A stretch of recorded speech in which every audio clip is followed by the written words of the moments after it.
यह जो आप अभी सुनने जा रहे हैं, यह किसी समाधान की खोज नहीं है। यह वीडियो उस तरह का नहीं जहां आपको बताया जाए कि ऐसे बैठिए, वैसा बैठिए, सांस को ऐसे पकड़िए, शरीर को ऐसा ढीली कीजिए और फिर शांति आ जाएगी। अगर ऐसा होता तो अब तक आप सब शांत हो चुके होते, क्योंकि कोशिश तो आप बहुत कर चुके हैं शरीर को शांत करने की, मन को काबू में रखने की, ध्यान में ठीक से बैठने की। लेकिन ईमानदारी से देखें तो जितनी कोशिश की अक्सर उतनी ही बेचैनी बढ़ी। यह पहली बात है जिसे यहाँ बहुत साफ देखना ज़रूरी है। यह वीडियो शरीर को शांत करने की विधि नहीं सिखाता।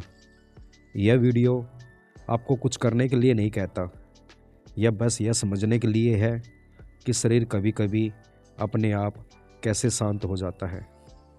और जब यह समझ साफ होती है तो बहुत कुछ अपने आप गिरने लगता है जिसे आप अब तक ढोते आ रहे थे। अक्सर हम मान लेते हैं कि शरीर अशांत है तो कुछ गलत हो रहा है, या फिर ध्यान में शरीर हिल रहा है, सांस गहरी नहीं हो रही, दिल तेज चल रहा है, तो हमें लगता है मैं ठीक से नहीं कर पा रहा हूँ। यहीं से संघर्ष शुरू होता है और यह संघर्ष शरीर के भीतर और ज़्यादा तनाव पैदा करता है। अब जरा विज्ञान की भाषा में देखें, हमारा शरीर दो मुख्य अवस्थाओं में काम करता है। एक वह अवस्था जहाँ शरीर को खतरा महसूस होता है और दूसरी वह अवस्था जहाँ शरीर को सुरक्षा महसूस होती है। जब शरीर को खतरा लगता है तो भीतर एक पूरी व्यवस्था सक्रिय हो जाती है। दिल की धड़कन तेज होती है, सांस बदल जाती है, मांसपेशियाँ सख्त हो जाती है। यह कोई समस्या नहीं, यह शरीर की बुद्धिमत्ता है। लेकिन समस्या तब शुरू होती है जब खतरा बाहर नहीं भीतर होता है। जब भीतर लगातार यह भावना चल रही होती है कि मुझे ठीक होना है, मुझे शांत होना है, मुझे कुछ हासिल करना है। इसलिए शरीर इस सब को खतरे की तरह ही लेता है, क्योंकि शरीर शब्द नहीं समझता, वह केवल संकेत समझता है। और कोशिश शरीर के लिए अक्सर एक सुरक्षा का संकेत होती है। इसलिए जितनी ज़्यादा कोशिश उतना ज़्यादा तनाव, और यहीं पर हमारी पूरी साधना उल्टी पड़ती है। उपनिषद बहुत शांत ढंग से एक बात कहते हैं, जो करने योग्य है वह कर्म से होता है, पर जो होने योग्य है वह समझ से होता है। शांति कोई काम नहीं है, मौन कोई अभ्यास नहीं है। वे तब प्रकट होते हैं जब भीतर की गलत समझ ढीली पड़ती है। इस वीडियो में आपको कहीं भी यह नहीं कहा जाएगा कि शरीर को बदलो या मन को बदलो। यहाँ बस देखा जाएगा कि शरीर अभी जैसा है वह वैसा क्यों है। जब देखने में ईमानदारी आती है तो शरीर को खतरा महसूस होना कम होने लगता है, और जहाँ खतरा नहीं वहाँ शरीर अपने आप ढीला पड़ने लगता है। आपको यह वीडियो पढ़ने के लिए नहीं है, क्योंकि यह जानकारी नहीं है। इसे ऐसे सुनिए जैसे कोई आपको कुछ नया सिखा नहीं रहा, बल्कि आपके अपने अनुभव को धीरे धीरे सबद दे रहा हो। अगर आप चाहे तो इसे सुनते समय कुछ भी ठीक करने की कोशिश मत कीजिए, बस सुनिए। शरीर जैसे हैं वैसे ही रहने दीजिए, मन कहीं जाए तो जाने दीजिए, क्योंकि इस पूरी यात्रा में आपसे कुछ करवाया नहीं जाएगा। बस यह स्पष्ट किया जाएगा कि जब आप संघर्ष छोड़ते हैं तो शरीर को शांत होना याद आ जाता है, और जब यह बात सिर्फ समझ में नहीं अनुभव में उतरने लगती है तो आपको लगेगा यह सच में कुछ अलग है। यहाँ कोई दबाव नहीं, और यहीं से हम धीरे धीरे आगे बढ़ेंगे। सबसे पहले हम बात करते हैं शरीर क्यों अशांत लग रहता है। अक्सर हम एक बहुत बड़ी भूल से शुरुआत करते हैं। हम शरीर को अपना दुश्मन मान लेते हैं। हमें लगता है कि शरीर सहयोग नहीं कर रहा, ध्यान में बैठते ही हिलने लगता है, शांत होने की जगह और बेचैन हो जाता है। लेकिन शरीर कभी दुश्मन नहीं होता। शरीर कोई निर्णय नहीं लेता, वह सोचता नहीं, वह योजना नहीं बनाता। शरीर सिर्फ प्रतिक्रिया करता है, और वह प्रतिक्रिया हमारी पूरे जीवन की जमी हुई स्मृतियों, डर, आदतों और अंदर चल रही कहानी की ईमानदार अभिव्यक्ति होती है। अगर शरीर अशांत है तो इसका मतलब यह नहीं है कि शरीर गलत है। इसका मतलब सिर्फ इतना है कि शरीर कुछ ढो रहा है। विज्ञान इसे बहुत साफ शब्दों में कहता है, हमारे भीतर ऑटोमेटिक नर्वस सिस्टम काम करता है जो हमारे नियंत्रण में नहीं होता। वह दो मुख्य धाराओं में चलता है। एक वह है जो हमें सतर्क रखता है, खतरे के लिए तैयार करता है, जिसे विज्ञान फाइट फाइट रिस्पॉन्स कहता है। और दूसरी वह है जो हमें आराम, पाचन, मरम्मत और विश्राम की ओर ले जाती है। समस्या यह नहीं है कि फाइट फाइट सिस्टम है, समस्या यह है कि वह ज़रूरत से ज़्यादा देर तक चालू रह जाता है। और यह ज़्यादातर बाहर के खतरे से नहीं, भीतर के तनाव से होता है। शरीर आज भी वही प्रतिक्रिया करता है जो उसने वर्षों पहले सीखी थी। कोई पुराना डर, कोई अधूरी भावना, कोई दबाया गया अनुभव, कोई लगातार चलती चिंता, यह सब शरीर में स्मृति बनकर रह जाता है। इसलिए कभी कभी आप बिना कारण थक जाते हैं, कुछ क्या नहीं, फिर भी शरीर भारी लगता है। कभी कभी आप बैठे हैं, सब ठीक है, फिर भी भीतर बेचैनी उठ रही है। कभी कभी ध्यान में बैठे बैठे शरीर हिलने लगता है, सांस अजीब हो जाती है, कंपन आता है। यह कोई गड़बड़ी नहीं है, यह शरीर का तरीका है यह कहने का कि भीतर कुछ चल रहा है जिसे अब तक देखा नहीं गया। शास्त्र इसे बहुत पहले पहचान चुके थे। उपनिषद कहते हैं शरीर अन्नमय कोश है, प्राण प्राणमय कोश है। ये दोनों लगातार गति में रहते हैं। समस्या तब होती है जब हम इनको ही मैं मान लेते हैं। जब शरीर में हलचल होती है तो हम कहते हैं मैं अशांत हूँ। जब सांस तेज होती है तो हम कहते हैं मैं परेशान हूँ। यहीं से संघर्ष शुरू होता है, क्योंकि अब जो सिर्फ देखा जा सकता था वह पहचान बन गया। शरीर की हर प्रतिक्रिया अब व्यक्तिगत हो गई, और जैसे ही कुछ व्यक्तिगत हो जाता है मन उसे सुधारने, ठीक करने, दबाने की कोशिश करता है, और वही कोशिश शरीर में और तनाव पैदा करती है। इसलिए जितना ज़्यादा आप शरीर को शांत करने की कोशिश करते हैं उतना ही शरीर कसने लगता है। वह शरीर की जिद नहीं, यह शरीर की बुद्धिमानी है। वह कह रहा है जब तक भीतर संघर्ष है मैं ढीला कैसे हो जाऊं। यह समझ यही बहुत ज़रूरी है। शरीर अशांत इसलिए नहीं है कि वह गलत है। शरीर अशांत इसलिए है क्योंकि वह आपके भीतर चल रहे संघर्ष को ईमानदारी से दिखा रहा है। और जैसे जैसे यह बात साफ होती जाती है, पहली बार शरीर के प्रति दुश्मनी ढीली पड़ती है।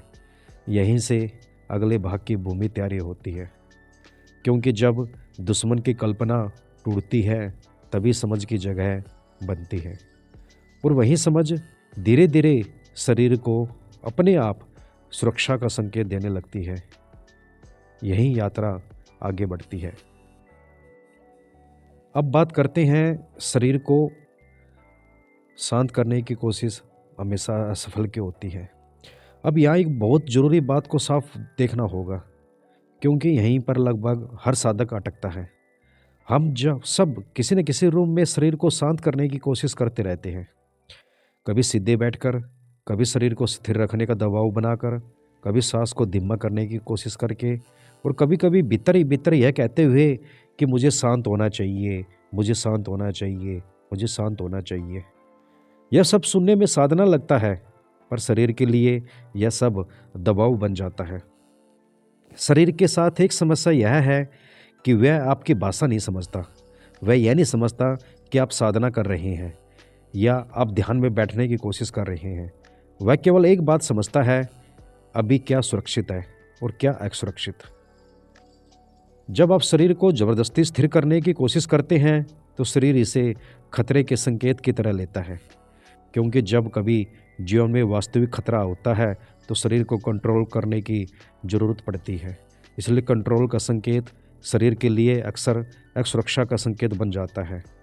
अब विज्ञान की भाषा में देखें, जब आप किसी अनुभव को दबाने की कोशिश करते हैं, चाहे वह बेचैनी हो, कंपन हो, डर हो या अशांति हो, तो वह प्रक्रिया सुप्रेशन कहलाती है। और सुप्रेशन नर्वस सिस्टम को और अधिक सक्रिय कर देता है। यानी आप सोचते हैं कि आप शांत हो रहे हैं, लेकिन भीतर तनाव के हार्मोन और ज़्यादा बनने लगते हैं। इसका परिणाम यह होता है कि शरीर बाहर से शांत दिख सकता है, लेकिन भीतर और अधिक जकड़ा हुआ होता है। यही कारण है कि कई लोग ध्यान से उठते हैं और थके हुए महसूस करते हैं और सिर भारी लगता है या भीतर एक अजीब सी चिड़चिड़ाहट रहती है, क्योंकि शरीर ने शांति को नहीं, दबाव को झेला होता है। और अब दूसरी तरफ रेगुलेशन होती है। रेगुलेशन का अर्थ है जो चल रहा है उसे जैसा है वैसे रहने देना। कोई विरोध नहीं, कोई दबाव नहीं, कोई सुधारने की जल्दी नहीं। शरीर इस अवस्था में खुद को सुरक्षित महसूस करता है, और जहाँ सुरक्षा का अनुभव होता है वहाँ शरीर धीरे धीरे ढीला पड़ने लगता है। लेकिन समस्या यह है कि हमारा मन रेगुलेशन को आलस्य समझ लेता है। मन कहता है अगर मैं कुछ नहीं करूँगा तो कुछ बदलेगा कैसे। यहीं से आध्यात्मिक संघर्ष शुरू होता है। गीता बहुत शांत ढंग से एक गहरी बात कहती है, जो स्वीकार नहीं वह मुक्त नहीं। इसका अर्थ यह नहीं कि आप अशांति को पसंद करने लगे। इसका अर्थ यह है कि आप अशांति से लड़ना बंद कर दें। लड़ाई ख़त्म होते ही बहुत कुछ बदलने लगता है। अब अपने अनुभव को देखें। जब कभी आप बहुत थके हुए होते हैं और आप कहते हैं अब मुझे कुछ नहीं करना, तभी शरीर अपने आप ढीला पड़ जाता है। लेकिन जब आप जानबूझकर ढीला होने की कोशिश करते हैं तो वही ढीलापन आ नहीं पाता। क्यों? क्योंकि कोशिश शरीर के लिए एक संकेत है कि अभी कुछ ठीक नहीं है, और जहाँ कुछ ठीक नहीं है वहाँ शरीर सावधान रहता है। इसलिए जितना ज़्यादा शांत होने की कोशिश, अक्सर उतनी ही भीतरी बेचैनी। यह कोई आपकी गलती नहीं है, यह शरीर की बनावट है। समस्या शरीर में नहीं, हमारी समझ में है। हम शांति को एक लक्ष्य बना लेते हैं और हर लक्ष्य तनाव पैदा करता है। लेकिन शांति लक्ष्य नहीं, वह परिणाम है। वह तब आती है जब आप संघर्ष से हट जाते हैं। शरीर को शांत करने की कोशिश असल में शरीर को ज़्यादा बेचैन कर देती है, और यह समझ अगर भीतर उतर जाए तो आगे की यात्रा अपने आप सहज हो जाती है। और यहीं से हम धीरे धीरे उस जगह की ओर बढ़ेंगे जहाँ शरीर कोई प्रयास किए बिना अपने आप शांत होने लगता है। अब बात करते हैं शरीर कब अपने आप शांत होता है। शरीर को शांत करने का प्रश्न तभी उठता है जब शरीर पहले से अशांत हो, और हम अक्सर यह मान लेते हैं कि शरीर का अशांत होना कोई गलती है, कोई कमी है, कोई समस्या है जिसे ठीक करना है। यहीं से पूरी उलझन शुरू होती है। शरीर कभी बिना कारण अशांत नहीं होता। वह कुछ नहीं कर रहा होता, वह सिर्फ प्रतिक्रिया दे रहा होता है। प्रश्न यह नहीं है कि शरीर शांत कैसे हो, प्रश्न यह है कि शरीर को अशांत रहने की ज़रूरत क्यों पड़ रही है। थोड़ा गहराई से देखिए। शरीर का पूरा तंत्र सुरक्षा और असुरक्षा के संकेतों पर चलता है। यह नैतिक नहीं है, यह आध्यात्मिक भी नहीं है, यह बहुत मौलिक, बहुत जैविक है। जब शरीर को लगता है कि यहाँ कोई खतरा है, वह सतर्क हो जाता है। मांसपेशियाँ कस जाती है, सांस बदल जाती है, दिल की धड़कन बदल जाती है, और हम उसे कहते हैं शांत हो जाओ। शरीर नहीं समझता यह भाषा। शरीर सिर्फ एक ही भाषा समझता है, क्या यहाँ सुरक्षित है या नहीं। अब समझने वाली बात यह है कि खतरा हमेशा बाहर से नहीं आता।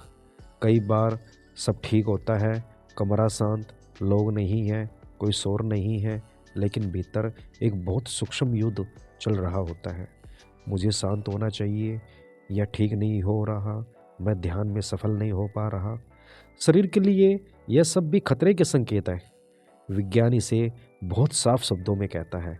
जब भीतर संघर्ष होता है, जब अनुभव को बदलने की कोशिश होती है, जब जो है उससे लड़ाई होती है, तो नर्वस सिस्टम उसे भी थ्रेट मान लेता है। यहाँ एक बहुत महत्वपूर्ण बात समझ आती है। शरीर को सबसे ज़्यादा एक सुरक्षा कंट्रोल से महसूस होती है, क्योंकि कंट्रोल का मतलब है यह क्षण ठीक नहीं है, यह स्थिति स्वीकार्य नहीं है। जब वेगस नर्व को समझिए, लेकिन किताबों की तरह नहीं, अनुभव की तरह। वेगस नर्व कोई बटन नहीं जिसे दबाओ और शांति आ जाए। यह एक संवेदना है, क्या मैं यहाँ सुरक्षित हूँ। और सुरक्षित का अर्थ यह नहीं कि कुछ बुरा नहीं लगा होगा। सुरक्षित का अर्थ है जो भी हो रहा है उसे देखा जा रहा है, बिना भागे, बिना बदले। जब देखने वाला जागृत होता है तो शरीर को संकेत मिलता है, अब लड़ने की जरूरत नहीं, यह बहुत सूक्ष्म है। आप कुछ करते नहीं, आप कुछ रोकते नहीं, आप बस यह जान लेते हैं अभी जो हो रहा है वह देखा जा रहा है। यही साक्षी भाव है। साक्षी भाव कोई अभ्यास नहीं, यह कोई मुद्रा नहीं, यह कोई विधि नहीं, यह सिर्फ इतना है, मैं अनुभव हूँ नहीं, मैं अनुभव को जानने वाला हूँ। और जैसे ही यह स्पष्टता हल्की सी भी उतरती है, शरीर अपने आप धीरे धीरे ढील छोड़ने लगता है। आप देखेंगे कि सांस अपने आप गहरी होने लगती है, मांसपेशियाँ अपने आप ढीली होने लगती है। आपने कुछ नहीं किया, आपने बस हस्तक्षेप बंद कर दिया। उपनिषद बहुत सीधे शब्दों में कहते हैं, दृष्टा को जानो, दृश्य अपने आप शांत हो जाएगा। लेकिन इसे सुनकर मन फिर पकड़ लेता है, अच्छा तो मुझे देखने की कोशिश करनी है। और वही पुरानी गलती नए शब्दों में दोहराई जाती है। देखना कोई कोशिश नहीं है, देखना पहले से हो रहा है। आप कभी भी अपने विचारों को देखना बंद नहीं करते, आप बस बीच बीच में उनमें खो जाते हैं। जैसे ही खोना कम होता है, शरीर को संकेत मिलता है अब यहाँ कोई खतरा नहीं है, और तब शरीर शांत होता है, क्योंकि अब उसे सतर्क रहने की जरूरत नहीं है। ध्यान रखिए, यह शांति कोई उपलब्धि नहीं, यह कोई व्यवस्था नहीं जिसे पकड़कर रखा जाए। यह तो शरीर की प्राकृतिक विश्राम स्थिति है। आप कुछ देर बाद देखेंगे शरीर फिर अशांत होगा, और यह भी ठीक है, क्योंकि अब आप जान चुके हैं शांति को लाना नहीं, अशांति से लड़ना नहीं, सिर्फ देखना है। अभी शरीर जिस कारण खुद को बचाने की कोशिश कर रहा है, यही साधना गहरी होती है, यही ध्यान बिना प्रयास के होता है। यही कारण है कि जब कोई सच में साक्षी भाव में उतरता है तो शरीर अपने आप शांत होता है, बिना किसी तकनीक, बिना किसी दबाव, बिना किसी वादा के। अब बात करते हैं देखने वाला और शरीर का संबंध। अब तक हमने शरीर को देखा, उसकी अशांति को देखा, उसकी शांति को देखा, लेकिन अभी तक एक बहुत सूक्ष्म बात छूट रही है। आप शरीर को देख पा रहे हैं, यह वाक्य बहुत साधारण लगता है, लेकिन इसके भीतर पूरी साधना छुपी हुई है। जरा रुक कर महसूस कीजिए। आप कह रहे हैं मेरा शरीर अशांत है, मेरे शरीर में कंपन है, मेरे शरीर में भारीपन है। अब थोड़ा ध्यान दीजिए, आप शरीर को अनुभव कर रहे हैं। जो अनुभव किया जा रहा है वह अनुभव करने वाला नहीं हो सकता। संवेदना दिख रही है, कंपन दिख रहा है, दबाव दिख रहा है, थकान दिख रही है। जो दिख रहा है वह आप नहीं। यह कोई दार्शनिक बात नहीं, यह सीधा साधा अनुभव है। अगर आप शरीर होते तो आप उसे देख नहीं पाते। यहाँ से दृष्टा दृश्य का विवेक सिर्फ शास्त्र नहीं, अनुभव बनना शुरू करता है। उपनिषद कहते हैं, दृश्य दृष्टु न संयते, जो देखा जा रहा है वह देखने वाला नहीं है। अब हम इसको शरीर पर लागू करते हैं। शरीर दिखाई देता है मतलब शरीर दृश्य है, और शरीर को देख रहा है वह दृष्टा है।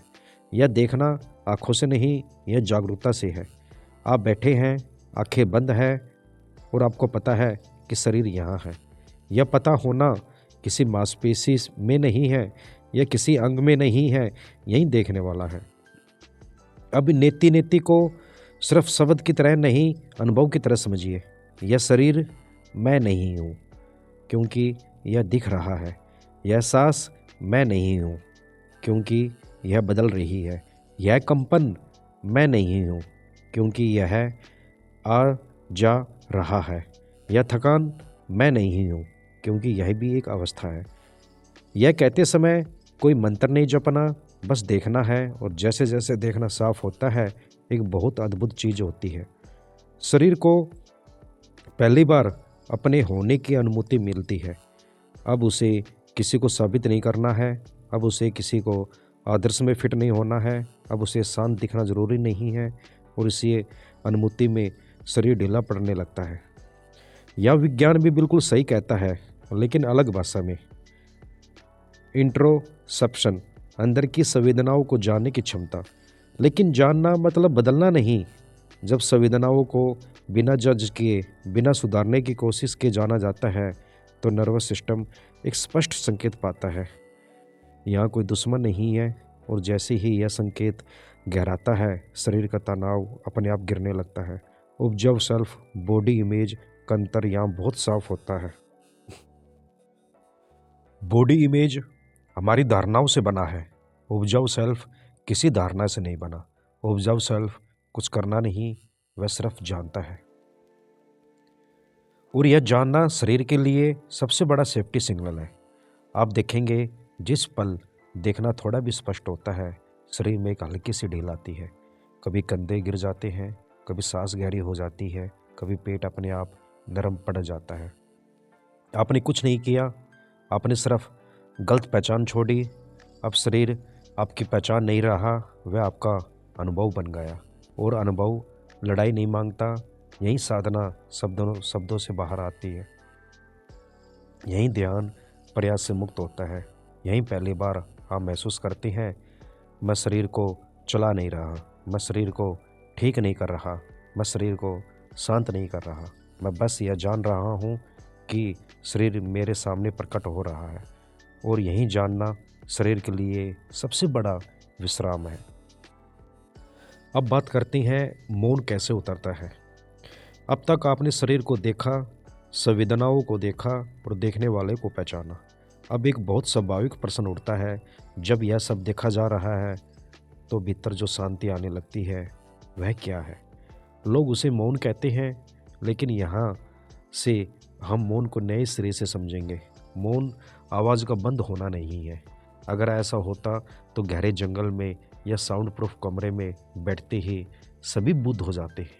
मौन बाहरी हलचल का न होना नहीं है। मौन भीतरी हलचल के विरोध का समाप्त होना है। जरा ध्यान से सुनिए, जब कोई आवाज़ आती है और भीतर कोई कहता है यह आवाज़ नहीं होनी चाहिए, तो वहाँ अशांति पैदा होती है। जब विचार आता है और भीतर कोई कहता है यह विचार गलत है, तो वहाँ तनाव पैदा होता है। मौन इन सब का अभाव नहीं है, मौन इन सब से लड़ने का अभाव है। यही बहुत बड़ा अंतर है। अब विज्ञान को देखें, जब मन लगातार कुछ ठीक करने की कोशिश में रहता है, कुछ हटाने की, कुछ पाने की, तो मस्तिष्क में एक विशेष नेटवर्क सक्रिय रहता है जिसे कहा जाता है डिफ़ॉल्ट मोड नेटवर्क। यह वही नेटवर्क है जो मैं, मेरा, मुझे, मेरा अनुभव, इन सबको लगातार चलाता रहता है। जब तक यह नेटवर्क बहुत सक्रिय है, तब तक भीतर शांति टिक ही नहीं सकती। लेकिन जैसे ही देखना साफ होता है, जैसे हमने पिछले भाग में समझा, जैसे ही उपजाऊ सेल्फ में टिकना होता है, तो यह नेटवर्क धीरे धीरे शांत होने लगता है। यह कोई प्रयास नहीं, यह एक परिणाम है। अब मस्तिष्क में अल्फा और थीटा तरंगे स्वाभाविक रूप से बढ़ने लगती है। यह कोई ट्रिक नहीं, यह कोई ध्यान टेक्निक नहीं, यह तब होता है जब संघर्ष समाप्त होता है। ब्रेन कोरेनेंस का अर्थ यही है कि मस्तिष्क के अलग अलग हिस्से आपस में लड़ना बंद कर दे। अब ये कुछ साबित नहीं कर रहे, कुछ सुधार नहीं रहे, कुछ पकड़ नहीं रहे। और जैसे जैसे यह कोहेरेंस बढ़ती है, एक गहरी अनुभूति आती है, भीतर कुछ शांत हो गया। लेकिन ध्यान रखिए, यह शांति आपके कारण नहीं आई, यह शांति आपके हटने से आई है। अब शास्त्रों की भाषा में देखें, उपनिषद कहते हैं मौन स्वार्थ साधनम, लेकिन इसका अर्थ लोगों ने गलत पकड़ लिया। उन्होंने समझ लिया कि चुप बैठना ही मौन है। नहीं, मौन वाणी संयम नहीं, अहम का विराम है। यहाँ कुछ भी जोड़ने की ज़रूरत नहीं, कुछ भी हटाने की ज़रूरत नहीं, कुछ भी बनने की ज़रूरत नहीं। जब देखने वाला खुद को कुछ नहीं मानता, बस जानता है, तो वहाँ मौन उतरता है। और यह मौन आप लाते नहीं, यह मौन आपके प्रयासों के गिरने से अपने आप प्रकट होता है। अब एक बहुत सूक्ष्म बात, लोग पूछते हैं मौन कब उतरेगा। यह प्रश्न ही मौन के बाहर का है, क्योंकि यह प्रश्न भविष्य में है। मौन भविष्य में नहीं उतरता, मौन तभी होता है जब भविष्य की मांग गिर जाती है। जब आप यह नहीं पूछते आगे क्या होगा, तभी मौन होता है। और यह पूछना भी कोई गलती नहीं है, बस इसे भी देखा जाता है। यही साक्षी भाव की परिपक्वता है। अब एक बहुत सुंदर अनुभव होता है, आवाज़ आती है लेकिन वह बाधा नहीं बनती, विचार आता है लेकिन वह बोझ नहीं बनता, शरीर में हलचल होती है लेकिन वह समस्या नहीं बनती। और इसी में आप पहली बार समझते हैं मौन परिस्थिति नहीं, स्थिति है। यह किसी जगह नहीं मिलता, यह किसी मुद्रा में नहीं मिलता, यह किसी अभ्यास में नहीं मिलता। यह तब मिलता है जब साधक अपने ही रास्ते से हट जाता है। और यही कारण है कि शास्त्र कहते हैं मौन कोई साधना नहीं, मौन साधना का फल है। अब इस मौन में कोई उत्साह नहीं होता, कोई विशेष अनुभव नहीं होता, कोई घोषणा नहीं होती, बस एक साधारण सी स्पष्टता होती है। जो हो रहा है वह हो रहा है और उसमें कोई विरोध नहीं बचा। यही मौन उतरता है और यहीं से अगला द्वार खुलता है। अब बात करते हैं जीवन में यह अवस्था कैसे रहती है। अब तक आपने यह देखा है कि मौन उतरता है जब विरोध गिर जाता है, लेकिन एक स्वाभाविक प्रश्न उठता है, यह अवस्था ध्यान में तो समझ में आती है, पर जीवन में यह कैसे रहे। क्योंकि जीवन तो चलता है, काम है, रिश्ते हैं, निर्णय है, तनाव है, बहुत सारी चीज़ें हैं। तो क्या यह मौन सिर्फ आंख बंद करने पर ही रहता है? यही एक बहुत बड़ी भूल टूटती है। मौन आंख बंद करने से नहीं आता और न ही आंख खोलने से चला जाता है। मौन कोई मुद्रा नहीं है, मौन दृष्टि है। अब इसे बहुत सरलता से समझे। जब आप चलते हैं तो क्या चलना आप करते हैं या शरीर चलता है? जब आप बोलते हैं तो क्या शब्द आप पढ़ते हैं या शब्द अपने आप बहते हैं? अगर आप ईमानदारी से देखें तो पाएंगे अधिकतर जीवन अपने आप घट रहा है। आप बस उसे देख रहे हैं और बीच बीच में पकड़ लेते हैं। यही पकड़ तनाव बनाती है। जब अब जीवन में यह अवस्था तब रहती है जब आप यह देखने लगते हैं, मैं कर नहीं रहा, जीवन हो रहा है। यह कोई दर्शन नहीं, यह अनुभवजन्य सत्य है। अब विज्ञान को देखें, जब व्यक्ति किसी भाव, स्थिति या तनाव में पूरी तरह डूब जाता है तो मस्तिष्क का एक हिस्सा बहुत सक्रिय हो जाता है। इसे विज्ञान कहता है इमोशनल रिएक्टिविटी। यह वही जगह है जहाँ गुस्सा, डर, चिंता और जल्दबाजी जन्म लेते हैं। लेकिन जैसे ही देखने वाला सक्रिय होता है, यानी आप भाव को देखते हैं, भाव बनते नहीं, तो एक प्रक्रिया शुरू होती है। इसे कहा जाता है इमोशनल रेगुलेशन। यह कोई नियंत्रण नहीं, यह सप्रेशन नहीं, यह सिर्फ देखने से होता है। भाव आता है लेकिन आप उसमें घुलते नहीं, और जैसे ही आप भाव में नहीं घुलते, मस्तिष्क की संरचना धीरे धीरे बदलने लगती है। इसे कहते हैं न्यूरोप्लास्टिसिटी, यानी बार बार देखने से मस्तिष्क सीख लेता है। हर अनुभव में डूबना जरूरी नहीं। और यही कारण है कि साधना के कुछ समय बाद लोग कहते हैं पहले जैसी बात नहीं रही, घटनाएं वही हैं और भीतर की प्रतिक्रिया बदल गई है। यह कोई जादू नहीं, यह जीवन विज्ञान है, यह चेतना का प्रभाव है। अब आध्यात्मिक की भाषा में देखें, शास्त्र इसे कहते हैं सहज समाधि। ध्यान रखें, सहज समाधि का अर्थ समाधि में बैठा न रहना नहीं है। सहज समाधि का अर्थ है जीवन में रहते हुए अलग न होना। आप बोल रहे हैं और भीतर कोई बोलने को देख रहा है। आप निर्णय ले रहे हैं और भीतर कोई निर्णय की प्रक्रिया को देख रहा है। आप तनाव में है और भीतर कोई तनाव को देख रहा है। यही साक्षी भाव जब प्रयास के बिना जीवन में बना रहता है तो वह साधना नहीं रहती, वह स्वभाव बन जाती है। अब एक बहुत सूक्ष्म बात, लोग पूछते हैं क्या जब तनाव नहीं आएगा? नहीं, तनाव आएगा, पर फर्क यह होगा अब तनाव आपकी पहचान नहीं बनेगा। वह आएगा, रुकेगा और चला जाएगा। पहले आप तनाव थे, अब आप तनाव को देख रहे हैं। यही अंतर है, जीवन को हल्का कर देता है। अब निर्णय की बात, पहले निर्णय डर से होते थे या लाभ से या अहंकार से। अब निर्णय स्पष्टता से होने लगते हैं, क्योंकि देखने वाला जल्दबाजी नहीं करता, वह प्रतीक्षा करता है। वह देखता है और निर्णय स्वाभाविक रूप से उभर आता है। यहाँ कोई मंत्र नहीं, कोई सूत्र नहीं, बस देखने की निरंतरता। और यह निरंतरता कोई अभ्यास नहीं मांगती, यह सिर्फ भूलने से बचती है।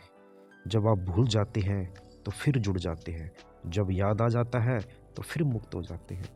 और यह याद किसी घंटे से नहीं आती, यह जीवन के बीच बीच में अपने आप आती है। अब संबंध को देखें, जब आप सामने वाले को पूरी तरह बदलना चाहते हैं तो वहाँ संघर्ष होता है।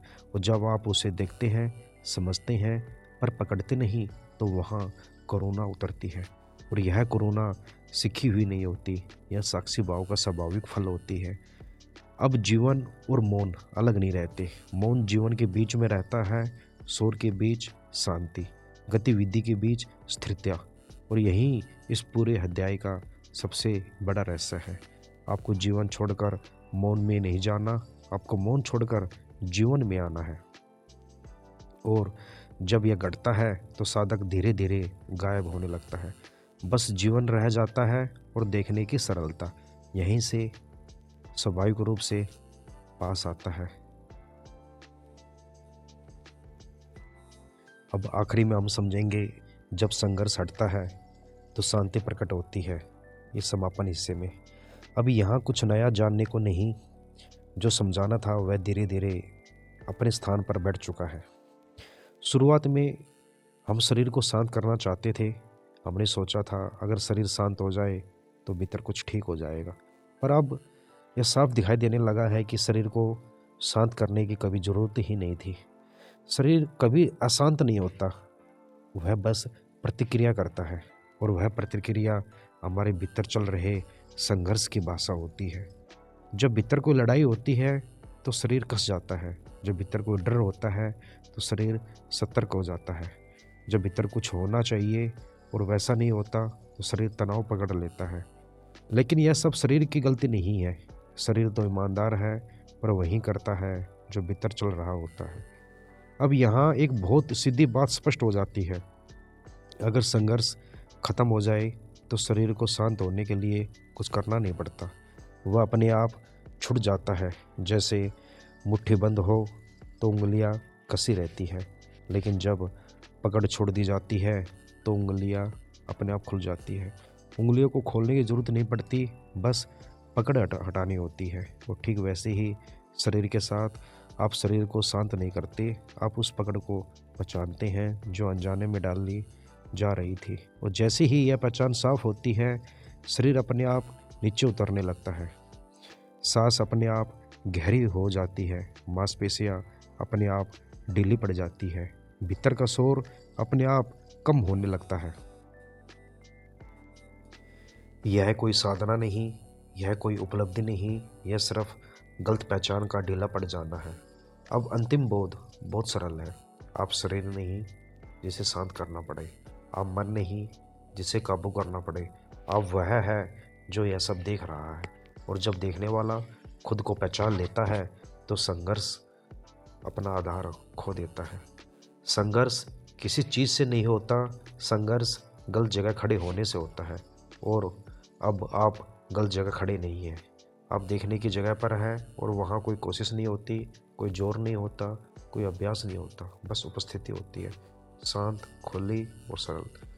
अब यह भी समझ में आता है कि शांति कोई अवस्था नहीं जो आती जाती हो, शांति तो पहले से है, बस जब तक आप बीच में खड़े थे वह दिखाई नहीं दे रही थी, तो जैसे ही आप हटे शांति अपने आप प्रकट हो गई।